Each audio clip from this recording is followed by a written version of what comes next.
को देखा सत्यवती को, कथा वही है लेकिन घूम रही है।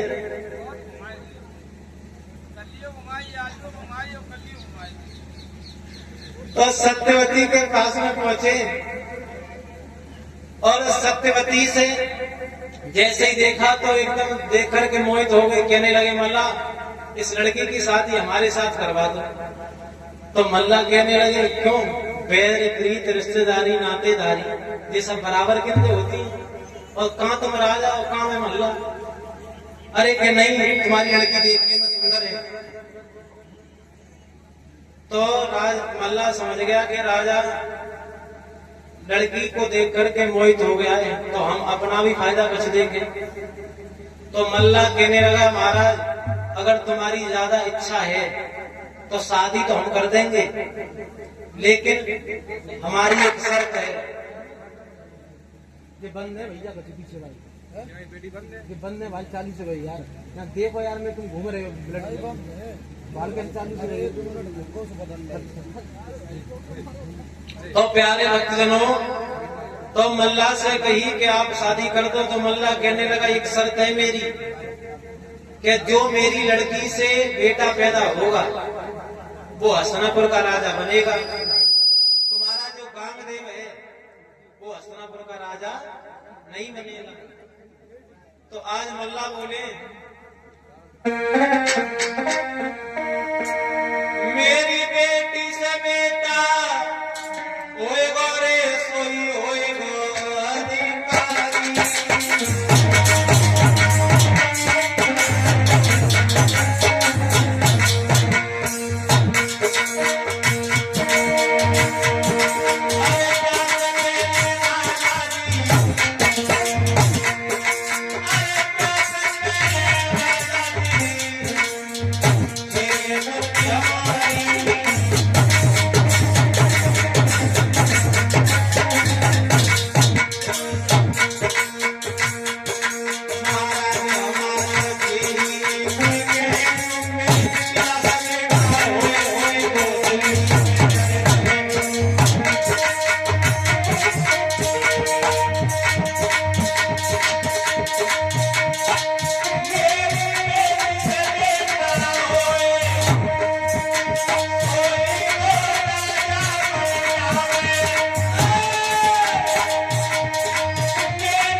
तो शांतनु कहने लगे क्यों रे, चाहे तो हम तेरी बेटी से जो बेटा पैदा होगा उसको आधा राज्य दे सकते हैं, लेकिन राजा तो वही गांगदेव बनेगा।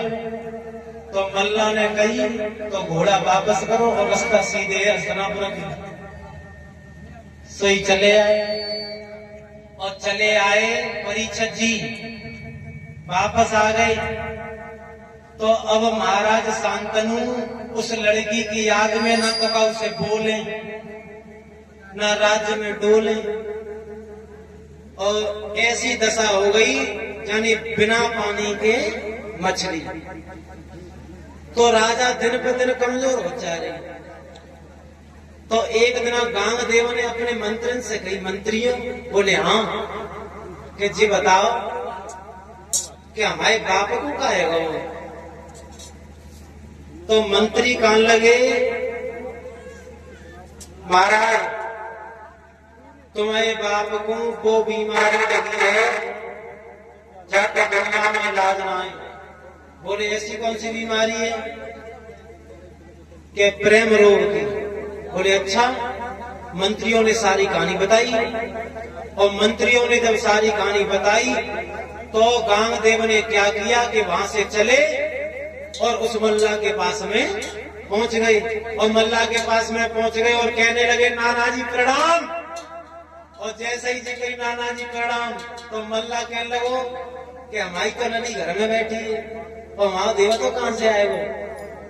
तो गांगदेव कहने लगे कि हम आपके सौतेले देवते हैं और मेरे पिताजी को क्या कर रहे हो यार? बंद नहीं करो यार, पूरा मार मटेरियल बुलाते थे आप। तो आज गांगदेव ने मल्ला से कही कि मल्ला, नाना जी, हम एक बात कहना चाहते हैं। मैं आपको ये वचन देता हूं कि आपकी बेटी से जो बेटा पैदा होगा वो हस्तिनापुर का राजा बनेगा, और मैं ये प्रतिज्ञा करता हूं कि जो राजा बनेगा मैं उसकी रखवाली करूंगा। और उसी समय कामदेव ने भीषम प्रतिज्ञा की है। बोलिए गोविंद भगवान की जय। तो वहीं पे आकाशवाणी हुई, तो वहीं से कामदेव का नाम पड़ा पितामह भीष्म। तो पितामह ने उसी जगह पे प्रतिज्ञा की है। फूलों की वर्षा हुई। कर ले यार, जो करना है वो तो मैंने कर, तो वही समझ। तो पितामह ने प्रतिज्ञा की है और अपने पिता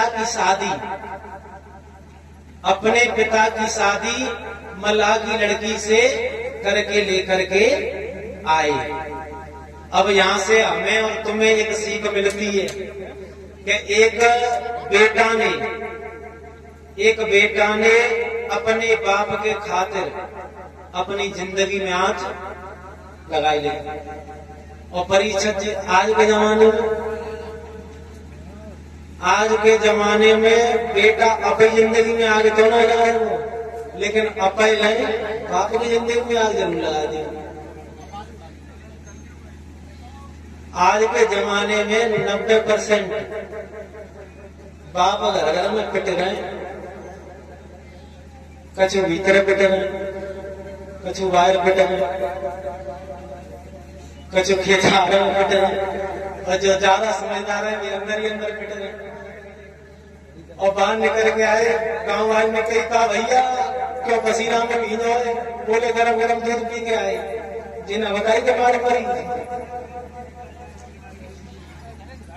तो भक्तजनों, कहने का मतलब मेरा ये है कि हमें एक सीख मिलती है कि एक बेटा ने अपने बाप के खातिर जिंदगी में आग लगा दी। बोलिए गोविंद भगवान की जय।